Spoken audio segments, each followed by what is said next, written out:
Welcome back. We're here with Christian Borle, and now I want to talk to you a little bit about your beginnings. You grew up in Pittsburgh. You were born and raised in Pittsburgh. I was. Can you talk a little bit about who Christian Borle was as a young person, as a teenager, as a high schooler? Sure. I was small for my age, nerdy, still am, insecure, and like a nice kid. You know, all my friends were we were all kind of straight-laced, and I didn't really get into trouble. Mm-hmm. I had a lovely family that was fortunately very supportive, and when I found basically theater as a hobby at sophomore year of high school, that was life-changing, to find a group of people that was accepting and loving as opposed to competitive. Sure. It was fun, and I had fun as a kid, and theater was an extension of that. Was there a particular moment where it kind of hit you and you went, wow, I think this is maybe what I want to pursue for the rest of my life? It was a mixture of things. You know, you did theater in high school, I yes? did. You know, Yeah. that feeling of like when you're there after hours and Mhm. it feels fun and you can't kind of believe that you're allowed to be doing this, and you're running around backstage, and then... And when most kids are out, you know, playing, Mm-hmm. you're actually working, but it's work that It's you're work that seems you're like- loving, and you would stay up all night to do it. Right. Yeah. That kind of finding the thing that you can be so passionate about and that they just let you do. Yeah. It was kind of, I couldn't quite believe it. So basically I got to senior year, and I was also a comic book artist. I loved comics. And There was a point, I think I read there was a point in time where you actually wanted to do that professionally. I did. And I was good. I wasn't great. I think like senior year I was as good a comic artist as I was an actor, which is just a lot of enthusiasm but not a lot of skill. And so I had that moment senior year where I had to really decide what I was going to do, and it was probably going to be one of those two things, and theater seemed more social. So that was it.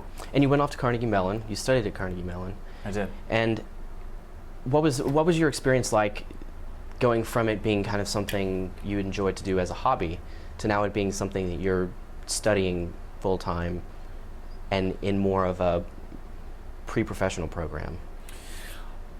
I kind of didn't even know what I was getting into.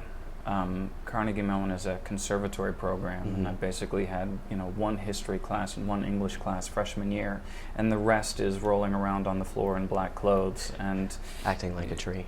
That's right. And it was intense. It was a very, it was an intensive program. It was incredibly, there was a huge heavy workload, and I was young, and I think ultimately what a program like that does, and what that program did for me, was it teaches you how to learn. I don't think by any stretch of the imagination I left CMU as a fully formed actor, but it gives you the tools to head out into the real world and learn from professionals. What kind of tools? Well, basically just what I took away from it is that you should seek out the people that you respect and whose work you admire, and see what makes them great, and figure out what that is, and take their technique from them. I gravitate towards the people, I admire the people who can come to work and be prepared and be gracious and be kind, and also surprise you with what they're bringing in the work. That sounds so pretentious, but really sometimes that's all the difference in the world. Did you have people like that in college that you gravitated toward, or do you feel like that's been more so once you've people branched in out into your classes profession? ahead of me, teachers obviously. I had a lot of amazing teachers, and and now heading out into the real world, there are always people in various shows over the years that you admire and want to emulate. Who have been some of those people that you've worked with professionally? The first thing that comes to mind is, you know, the Spamalot experience was such a heightened, magical, crazy time, and to be able to watch the triangle of Tim Curry, David Hyde Pierce, and Hank Azaria, not just as kind of comedians and actors, but as people. Yeah. The three of them were it was such a powerful dynamic. They're so different, but they were together an incredible like amalgamated leader. And of course, Mike Nichols is just brilliant.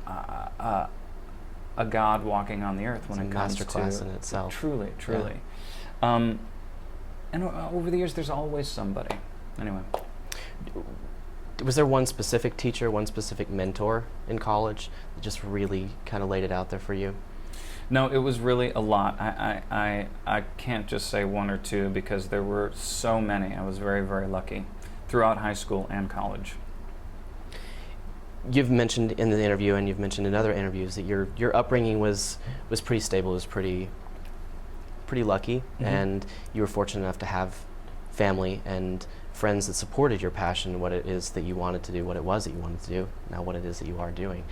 What do you say to young adults, young theater aspirants that are looking to have a career in this business, but they may not be fortunate enough, they may not be lucky enough to have maybe the means to pursue an education, or just the support, the familial and friend support that it takes in order to really approach this business head on? It's such a good question, and I may not be the best equipped to answer it because my journey was pretty lucky in that way. But I would just say the reason that we love to do this is that you get to be with like-minded people. Yeah.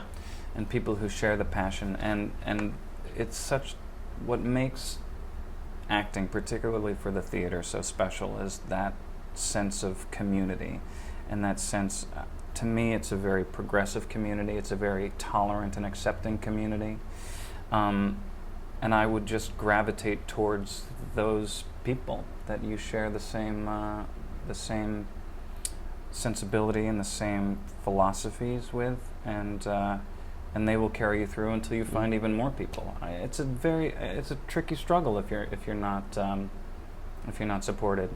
But it also, the cynical part of that is it gives you ammunition when you're an older actor to play some. You have a larger experience of. True. You can pull on experiences and emotions that. That's right. Maybe someone who didn't have to experience those in real life maybe wouldn't be as connected to. Out of adversity, perhaps comes some better storytelling. True, right. We'll be right back with Christian Borle to answer some of your fan questions. Incidentally, I can't believe I just said out of adversity comes better storytelling.